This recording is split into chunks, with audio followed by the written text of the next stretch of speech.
Hey guys, it's Joshua. I wanted to shoot a quick video about the quarterbacks cards in the NFL playoffs that are coming up here as we've come to a conclusion and we got sort of the playoff picture set outside of Green Bay at the moment. Green Bay or Seattle, but I'll factor that in. And I wanted to talk about, every year we see a run-up, just like we did last year with Matthew Stafford and Joe Burrow's cards, and who's going to get the run-up this year. So I'll flip the camera around, and then we can talk about each one of the quarterbacks and go through the thinking on it. All right, so here I've got all about 14 quarterbacks, 15, 16 quarterbacks if you include Geno Smith, laid out here that are going to be in the playoffs, and we're going to walk through each one to see what the buy-sell opportunities will be. Tom Brady is always a short and long-term buy, always. If you can get it at the right price, rookie cards, Tom Brady, anything is a home run. Same deal with Patrick Mahomes. I feel like Patrick Mahomes is a good short and long-term buy, along with Joe Burrow. Now, those Patrick Mahomes cards have come down considerably from their highs, so I feel like there's a chance for a lot of folks to get in on Mahomes cards that never got in to Mahomes rookie cards to begin with because they were so high. So I think there's a good chance there. Joe Burrow has a lot of rookie cards, but he has proven that everything doesn't matter. He is really a good long-term buy, I feel, and some of his cards are really cheap too now. So I think he's a good buy. Trevor Lawrence is an interesting quarterback cards. There are a ton. The most rookie cards was in this last draft class.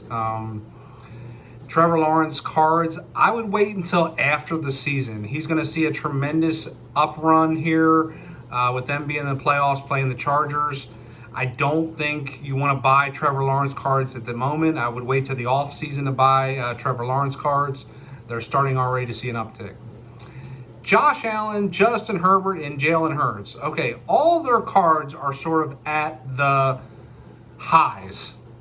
These are the most hyped players. Jalen Hurts got really hyped this year, and his cards went up dramatically.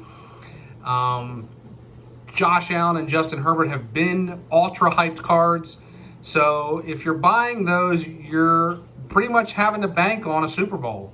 And not only a Super Bowl, but a Super Bowl winning Super Bowl quarterback. So it's more of a buy high, sell higher situation with those three at the moment. I'm not necessarily big on long-term holds yet on Allen, Herbert, or Hurts.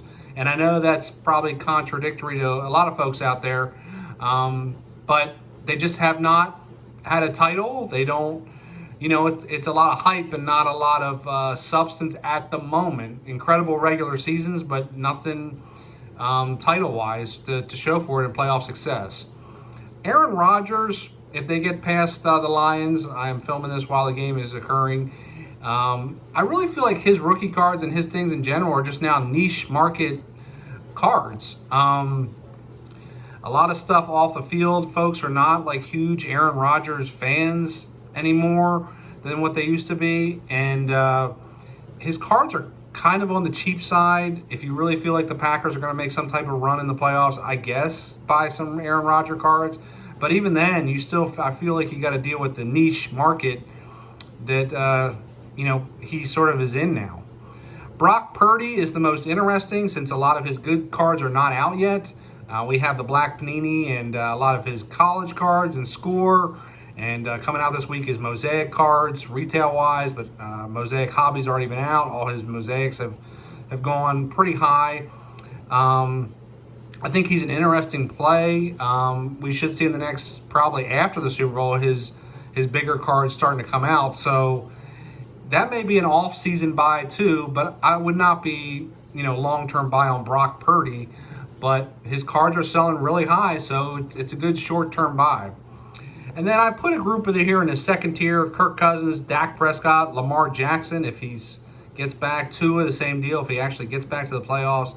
Daniel Jones and Geno Smith, I just put in there just in case the Lions do beat the Packers tonight.